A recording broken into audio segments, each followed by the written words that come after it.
Hello students, this is class 6 and now we are continuing our chapter number 4 which name is change around us. So finally this is the second last part of this chapter. So students, in the previous video we already discussed about the types physical and chemical changes and now we are going to exception and contraction. Exception and contraction that means students मतलब कि किसी भी चीज का बढ़ना या फिर सिकुड़ना, यानी कि जब टेम्परेचर ज्यादा हो जाता है.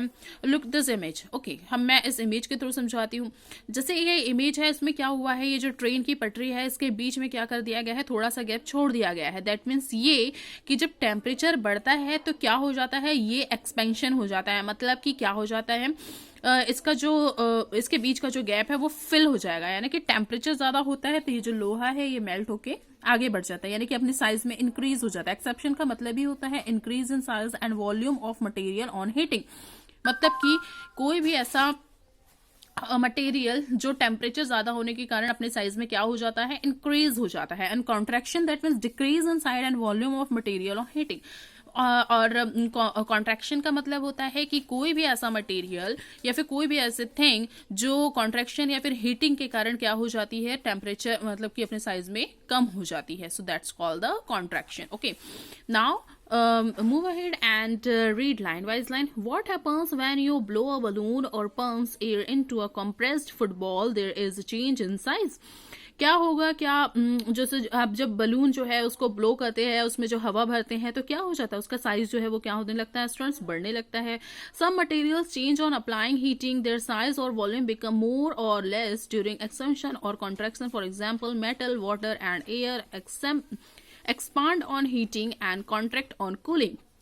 देखिए, जिस तरीके से जब हम लोग जो बलून होता है उसमें एयर ब्लो करते हैं, ब्लोइंग करने के साथ साथ क्या होता है, उसका साइज जो है वो इंक्रीज होता है. सिमिलरली स्टूडेंट्स, हीटिंग में भी ये केस होता है. जैसे जैसे टेम्परेचर बढ़ेगा या हीट बढ़ेगा तो क्या होने लगता है, कोई जो चीज है वो एक्सपेंशन होने लगती है, एक्सपेंशन होने लगती है. एंड अनदर चीज, कुछ चीजों में उल्टा रिएक्शन होता है, उसका एडवर्स रिएक्शन होगा और वो क्या हो जाएगी, कॉन्ट्रैक्ट होने लगेगी, कॉन्ट्रैक्शन उसका होने लगेगा. अब इसके प्रिंसिपल क्या है भाई, ये देख लेते हैं हम लोग. Principle behind the exception and contraction: all substances are made of all units called molecules. On heating, these molecules move, causing exception or becoming loose. Similarly, cooling makes the molecules contract or becoming the tight. इस तरीके से क्या हो जाता है भाई, कुछ जो सब्सटेंस होते हैं उसके जो यूनिट है, उसके जो मॉलिक्यूल्स हैं वो क्या होने लगते हैं, एक दूसरे से आपस में एक्सेप्शन होने लगते हैं. दैट मीन्स फैलने लगते हैं, जिसके कारण क्या होने लगती है, उसकी जो कॉन्ट्रैक्ट है वो टाइट हो जाती है. All forms of matter occupy more space when they are heated or less space when they are cold. तो जब उसमें जब हीट किया जाता है तो उसमें स्पेस होने लगती है, मतलब कि जो उसकी स्पेस है, जो फिल स्पेस है वो क्या होने लगती है, फिल हो जाती है. मतलब कि जो ब्लैंक स्पेस है वो फिल होने लगती है. The amount of exception and contraction depends on the nature of substance. It varies from solid to liquid to gas and based on the molecular arrangements. तो भाई इस हिसाब से ही जो कॉन्ट्रैक्शन है और एक्सेप्शन है ये डिपेंड करती है नेचर, मतलब कि कुछ सब्सटेंसेस में, जैसे कि अगर जो सॉलिड है तो वो लिक्विड फॉर्म में चला जाएगा या फिर लिक्विड है तो गैसियस फॉर्म में चला जाएगा, है ना. इसी तरीके से होता है कि नहीं. जैसे कि अगर हम लोग एक आइस क्यूब ले, टेम्परेचर बढ़ेगा तो आइस क्यूब जो सॉलिड है वो किस फॉर्म में चला जाएगा, मेल्ट होगा. दैट मीन्स लिक्विड फॉर्म में चला जाएगा. और अगर जब टेम्परेचर बहुत ज्यादा होता है तो वही जो लिक्विड है उसका वेपराइजेशन होता है, यानी कि वो गैसेस फॉर्म में चला जाता है. डन. तो इसी तरीके से यहाँ पर ये चीज बताई गई है. इस इमेज को आप केयरफुली देखिएगा और इसे समझिएगा कि क्या इसमें समझाने की कोशिश की है. Now come to the next lot which is expansion. On expansion the size और volume of the substances increase. Expansion का मतलब ये होता है कि जो भी कोई थिंग है वो अपने वॉल्यूम में, अपने सब्सटेंसेस में, अपने साइज में जब इंक्रीज हो जाती है तो उसे क्या कहा जाता है, एक्सेप्शन कहा जाता है. Let us discuss the exception and contraction of solid, liquid and gas. तो अब हम लोग डिस्कस करते हैं इस सब बातों में कि एक्सेप्शन होता क्या है, कॉन्ट्रैक्शन क्या होता है, ये सॉलिड फॉर्म में कैसे कन्वर्ट होता है, देन लिक्विड और फिर गैसियस फॉर्म में. एक्सेप्शन ऑफ सॉलिड्स देखते हैं. इसमें solid have the definite shape and volume because molecules are closely packed. तो जो सॉलिड है भाई वो क्या होता है, क्लोजली पैक्ड होता है, क्योंकि जो इसके मॉलिक्यूल्स है, जो इसका जो वॉल्यूम है और जो मॉलिक्यूल्स है वो क्लोजली पैक्ड होता है, इसलिए इसका जो शेप है, साइज है, वो हमको सॉलिड नजर आता है.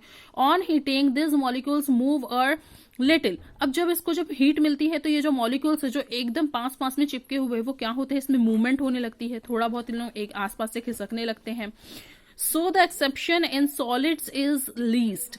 तो अब जो एक्सेप्शन है इसमें जो सॉलिडिटी है वो थोड़ी कम होने लगती है. Exception melt like the mercury. इसी तरीके से एक एक्सेप्शन है, कौन सा, जो मेटल यानी कि जो मरकरी है वो मेटल फॉर्म में है, ठीक है, मेटल है, बट ये एक ऐसा मेटल है जो लिक्विड फॉर्म में पाया जाता है. Okay, so this is the exception. Done students. Now come to the next para. Look this image. I already described this image. Okay, so I don't think again I will मुझे नहीं लगता कि इससे अब दोबारा समझाना चाहिए. Okay, it should to make hopefully you better understood of this image.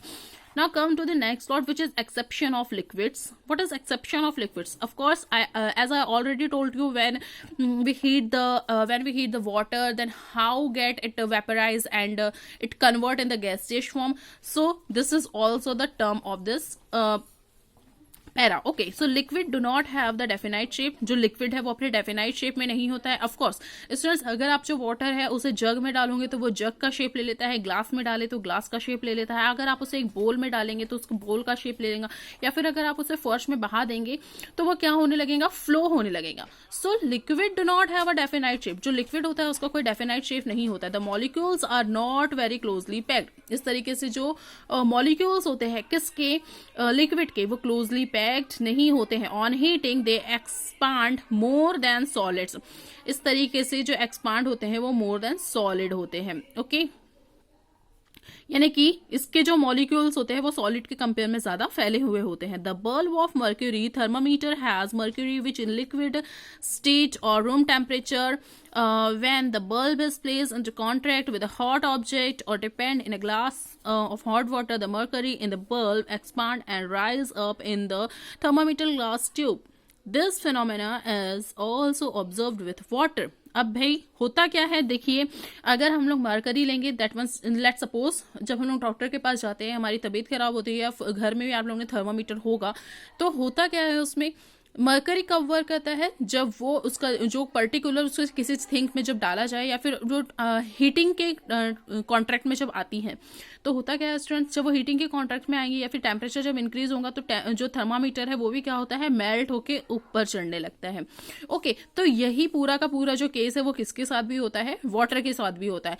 क्यों? क्योंकि जो वाटर होता है ये अपने डेफिनाइट शेप में नहीं होता है, और जो इसका मॉलिक्यूल्स है वो सॉलिड के कंपेयर में बहुत ज्यादा फैले हुए होते हैं. ओके, गैसेस में तो बात ही अलग होती है, बट अभी हम लोग बात कर रहे हैं लिक्विड की. डन. तो होपफुली एक्सेप्शन ऑफ लिक्विड जो है वो आप लोगों को समझ में आ गया होगा. Now the next term is exception of gases. Gas do not. Students, before the explaining this chapter and before the reading this chapter, first I am going to explain. Student, जो सॉलिड होता है या फिर जो liquid होता है उसके compare में जो गैस होते हैं उसके जो मॉलिक्यूल्स होते हैं वो बहुत ज्यादा फ्री फॉर्म में होते हैं. ओके, दैट्स वाई जो गैस है वो एकदम फ्री एटम है, जो कहीं पर भी क्या हो सकती है, एग्जिट कर सकती है. सो gas do not have a definite shape. जो गैस है उसके ना कोई शेप होता है और ना ही वॉल्यूम होता है. Their molecules are in the random motion. इसके जो मॉलिक्यूल्स होते हैं वो रैंडम मोशन में होते हैं. Then on hitting they show more random motion and expand the most when a half blown balloon is kept in the hot water or under the sun, it goes in size. This is because the air inside in expand on hitting. अगर हम लोग कोई इस तरीके से balloon रखते हैं, मतलब कि जहां पर एक वाटर दिया गया है और एक हॉट वाटर दिया गया है, तो क्या होता है, हाफ जो फुगा हुआ जो बलून है वो क्या होने लगता है, उसके नीचे में तैरने लगता है, जबकि जो फुल फुगा हुआ जो बलून है वो अगर हम लोग हॉट वाटर में डालेंगे तो वो उसके ऊपर में चला जाता है, क्योंकि जैसे जैसे जो टेम्परेचर है वो हीट होगा तो उसके जो एडम है वो क्या होने लगते हैं, और भी ज्यादा जो मॉलिक्यूल्स है वो और भी ज्यादा फ्री हो जाते हैं. इसलिए अगर हॉट वाटर में जब उस बलून को डालेंगे तो क्या हो जाएगा, वो उसके जो मॉलिक्यूल है वो और ज्यादा एक्सपांड हो जाएंगे. उसी तरीके से अब हम लोग आते हैं कॉन्ट्रैक्शन में, जहां पर क्या होने लगती है। अभी हम लोग ने क्या देखा, जो थिंग्स है वो अपने साइज में बड़ी होती है। अब हम लोग देखने वाले जो थिंग है वो अपने साइज में किस तरीके से कॉन्ट्रैक्ट होती है, मतलब कि छोटी होने लगती है।